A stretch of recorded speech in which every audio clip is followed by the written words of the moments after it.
Halo semuanya, sebelum gue memulai video ini, gue mau ngomong dulu bahwa garis start orang itu beda-beda. Ada orang yang lahir lebih beruntung daripada yang lain. Ada orang yang punya privilege lebih banyak daripada yang lain. Tapi bukan berarti kita tidak bisa berusaha untuk membuat hidup kita jadi lebih baik. Nah, dalam video ini beberapa hal yang pengen gue omongin, ada mulai dari pekerjaan, revenue stream, dan investasi. Karena ketiga hal ini saling terkait. Gue selalu bilang di berbagai macam video yang ngomongin investasi bahwa menurut gue investasi itu bukan untuk menjadi kaya tapi untuk mencapai tujuan keuangan. Jadi yang menjadikan seseorang kaya menurut gue bukan investasi tapi kerja. Bagaimana dengan orang-orang seperti Warren Buffett misalnya? Ya dia memang seorang investor profesional. Jadi memang dia pekerjaan utamanya adalah untuk investasi. Perusahaannya aja soal itu.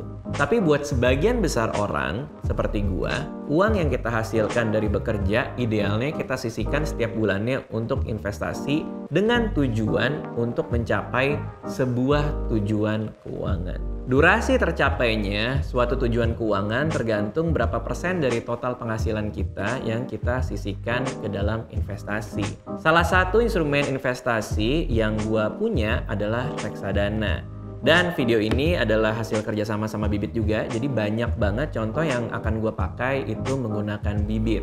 Nah, di Bibit gue ada beberapa portofolio, mulai dari dana pensiun, dana pendidikan anak, sampai yang terbaru dana pernikahan anak. Ada beberapa tujuan keuangan yang sudah tercapai, tapi nggak gue taruh di sini lagi. Bibit menurut gue cocok banget buat investor pemula yang pengen kenal reksadana dan nyari tahu apa yang mereka bisa capai dari sebuah investasi reksadana. Karena di Bibit ada fitur goal setting di mana kita bisa pakai untuk menentukan tujuan keuangan. Kita bisa tulis nama tujuan keuangannya apa. Misalnya menikah tahun 2025, lalu tentuin budget yang diperlukan berapa. Nanti Bibit akan kalkulasi berapa yang harus kamu investasikan setiap bulannya. Di Bibit juga kelihatan apakah suatu tujuan keuangan masih on track atau off track.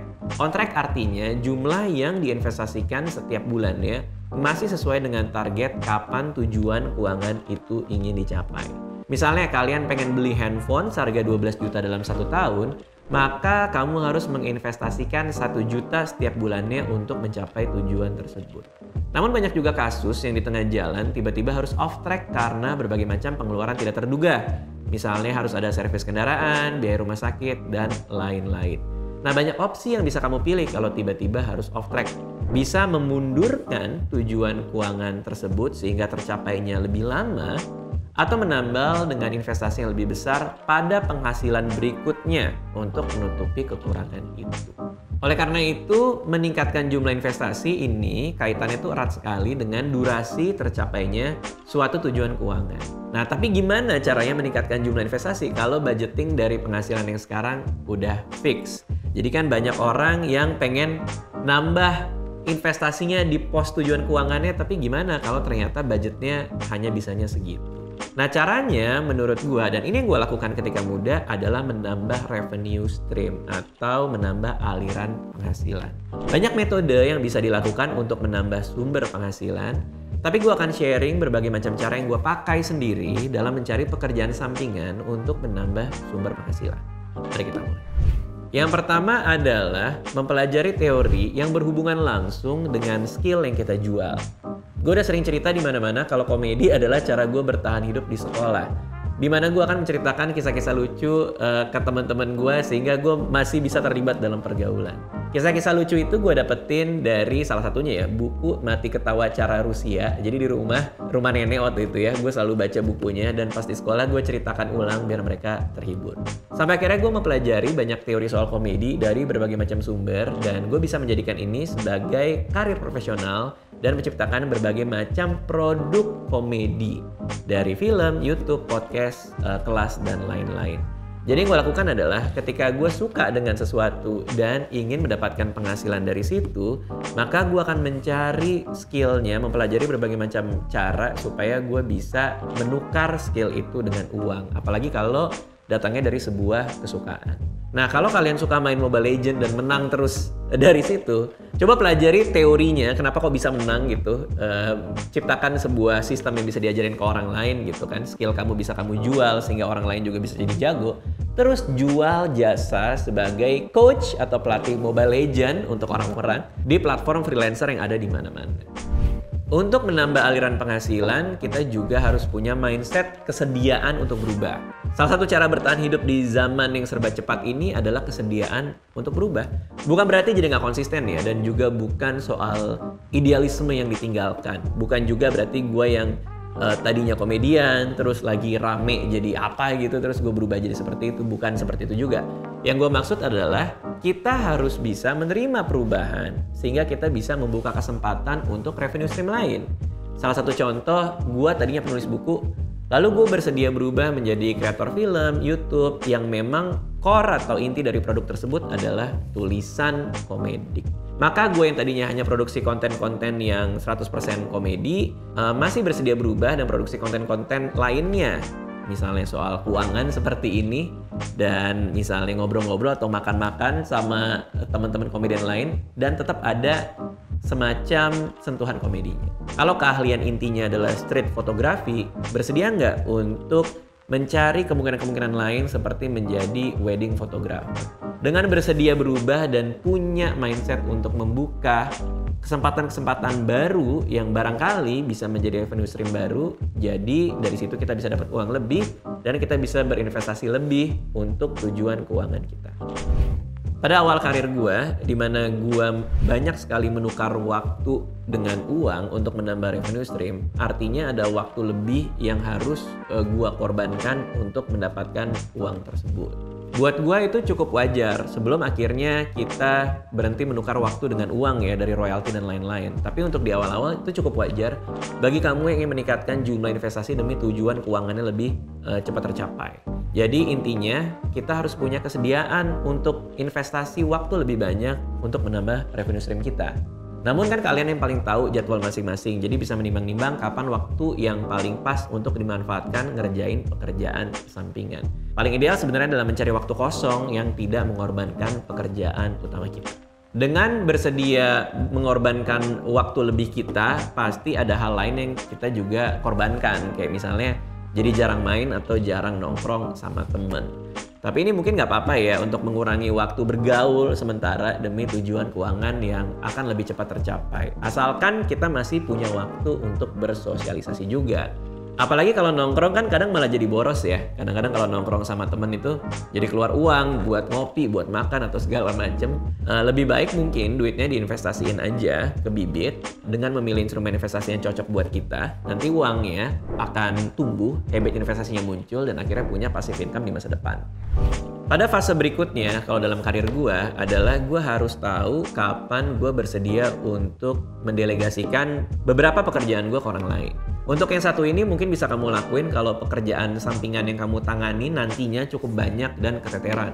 Kalau gue ngelakuin semenjak tahun 2018, di mana gue akhirnya mendelegasikan beberapa pekerjaan yang membutuhkan waktu berpikir secara kreatif ke salah satu anggota tim gue, yaitu si Reza.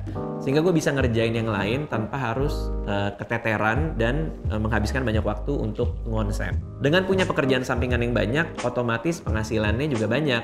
Jadi kamu bisa ngitung kira-kira berapa yang kita bisa spend untuk mendelegasikan beberapa tugas kita ke orang lain.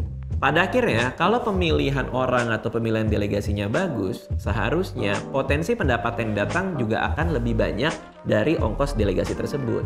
Dan pada akhirnya kita jadi bisa investasi lebih banyak untuk tujuan-tujuan keuangan kita.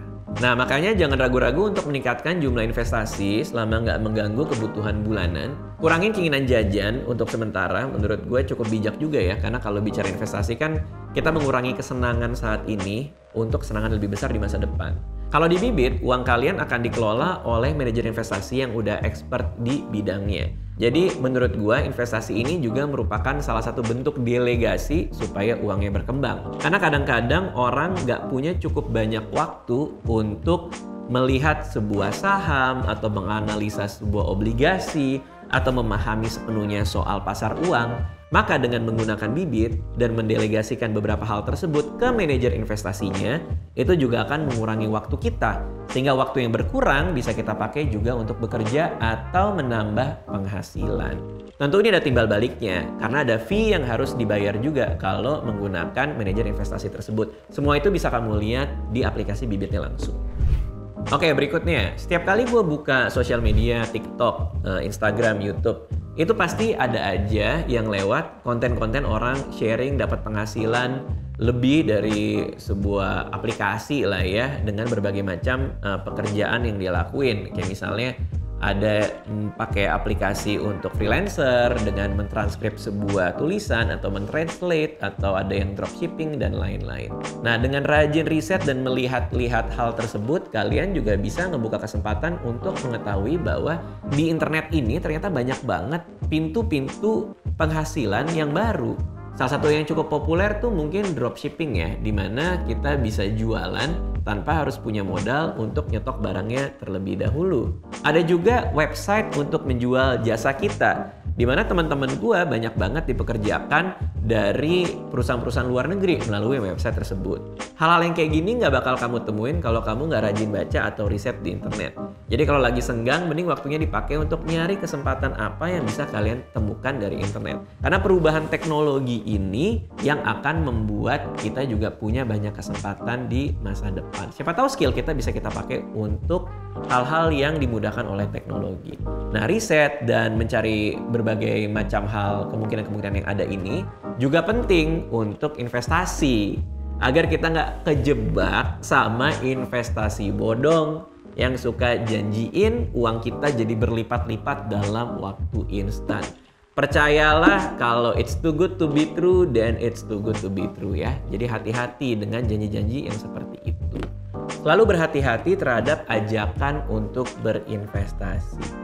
Cek dulu model pengelolaan dananya gimana. Track record dari aplikasi, broker, atau perusahaannya kayak apa. Dan yang paling penting, ilegal atau enggak. Jangan sampai tergoda karena cuan-cuan-cuan, kaya dalam waktu singkat. Tapi kita sebenarnya nggak tahu uang kita tuh diapain sih. Kita nggak ngerti sama sekali. Juga untuk video ini, karena gue banyak ngomongin soal Bibit di video ini, kalian juga harus cari tahu mekanismenya tuh kayak gimana sih. Duit kita itu dikelolanya seperti apa, alirannya itu seperti apa.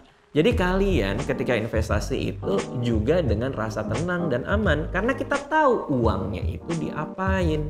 Oke, itu dia sharing gue soal 5 cara yang gue pegang untuk berkarir selama ini. Meningkatkan jumlah investasi di sebuah produk reksadana itu bisa mempercepat juga untuk mencapai tujuan keuangan kita. Seperti yang gue lakukan ketika muda dulu untuk mencapai dana pensiun gue.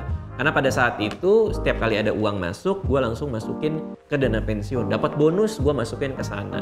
Dapat pekerjaan yang nilainya gede banget, gue masukin ke sana juga. Sehingga akhirnya dana pensiun gue sudah bisa tercapai pada tahun 2019. Kalau kita ngomongin investasi, nggak usah berpikir bahwa kita harus punya uang yang banyak banget dulu untuk berinvestasi.